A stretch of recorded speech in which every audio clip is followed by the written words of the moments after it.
The RTX 40 series is coming sooner than you think. There's an Algae Powered PC out there, and AMD is 89% better than Nvidia. Let's get into the hot news, everybody. I'm your Brett host. We're going to be going over the hottest tech news on the internet while you enjoy your breakfast, and I very likely have COVID. My wife has tested positive, has had symptoms for the last few days. I developed a cough today.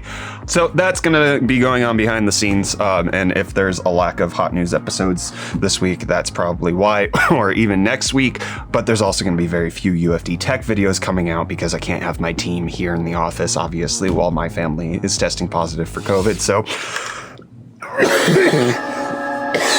I'll make it through this episode, I promise. But let's get into the RTX 40 series because we got some details about the RTX 4090 releasing sooner than you think. According to the well-known leaker who's been coming out with a lot of details with regards to Ada Lovelace, it looks like we might be getting this thing in early Q3 of this year. That was the information coming out from this leak, that it's coming out a little bit earlier than anticipated, maybe, potentially, because Nvidia's scared of AMD. But when asked for clarification by video cards on what early meant, mid-July, like 2 months away from us getting the brand new RTX 40 series GPUs, which, while that feels really soon, at least it does for me, let's keep in mind that Ampere's been out for 2 years. It's been a little bit. They did just launch the 3050 this year, but the 3080 has been out for a while. So a refresh in July honestly isn't soon. It's kind of close to the 3090 Ti, but if you do consider that the 90 series class cards are kind of considered the Titan class,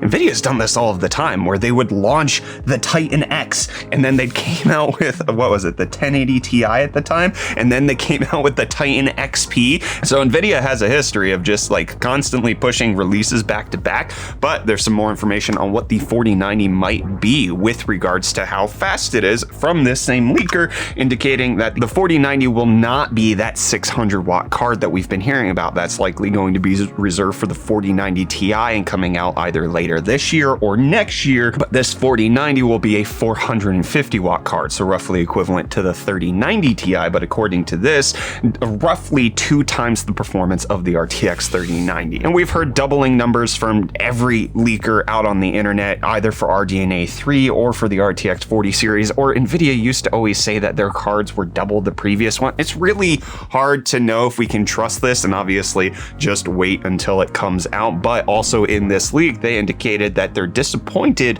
with RDNA 3, potentially indicating that the GPU is either worse or coming out later, or coming out more expensive. Not quite clear what disappointment means on that side, but the RTX 4090, double a 3090 and coming out in 2 months. Are you excited for the 40 series? Like a 4070? I know a lot of people aren't looking to the high-end stuff, but let's say 4070, $500, twice as fast as the 3070.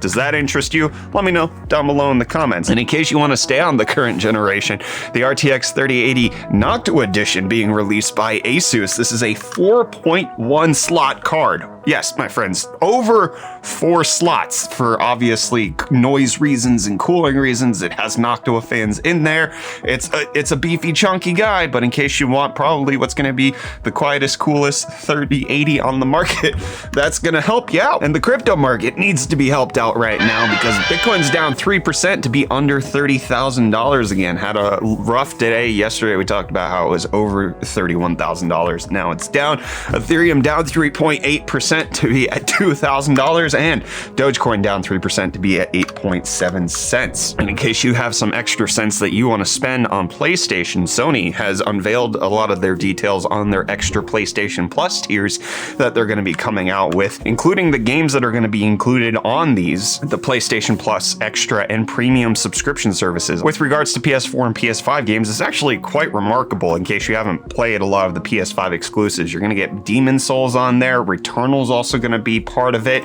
as well as Ghost of Tsushima's Director's Cut and third-party games like Assassin's Creed Valhalla and NBA 2K22. And then there's also going to be PlayStation 1 games that are going to be included in the lineup if you're on the premium membership, including things like Ape Escape, Hot Shots Golf, as well as some PS3 games like Infamous, Hot Shots, as in Ratchet and Clank series. On top of that, it was announced that Ubisoft Plus is going to become part of PlayStation Plus so that you can get those games with those games and wrap it all together. And that this also will include some timed demos for you to play games on PlayStation, including games like Horizon Forbidden West, Cyberpunk 2077, and the new Borderlands game, Tiny Tina's Wonderland. In the video description, we'll have linked to the games that are going to be included with this in case you want to take a full look at what's included, including games like Jak 2, the remaster, and all of that kind of stuff. Tons of good games. I'm really mostly excited for it. The PlayStation 1 and PlayStation Portable games is only 10, which does not really pique my interest enough to consider getting that.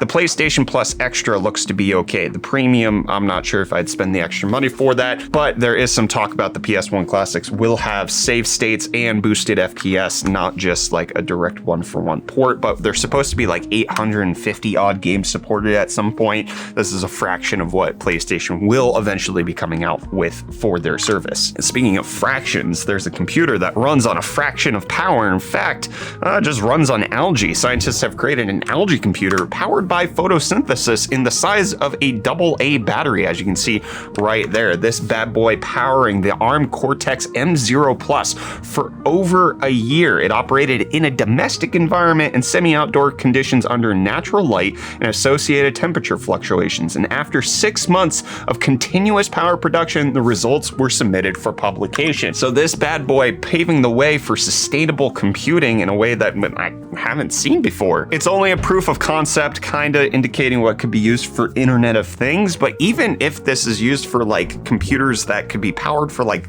I'm just thinking practically like a koi pond. You put a smart device in your fish pond and then you can use the algae to power a computer to just give you readings on like pH balance, all that kind of stuff. It's kind of intriguing. It's using the Cortex M0 Plus, which according to ARM themselves is the most energy efficient ARM processor available, but just seeing a way to run computers that doesn't actually use any sort of electricity from the grid and instead is just using photosynthesis is pretty gosh dang cool. And AMD thinks they're pretty gosh dang cool with them coming out with their new marketing numbers indicating that, hey, most of their GPUs, in fact, I think all of their GPUs, according to them, are a better performance per dollar than Nvidia's GPUs across the entire RX 6000 lineup, which is something that consumers kind of already know, and AMD is just a better price for FPS, but that still doesn't mean that people are buying as many AMD cards as Nvidia cards. But you can see here, they say that the 6950 XT offers 80% more FPS per dollar and 22% better performance per watt,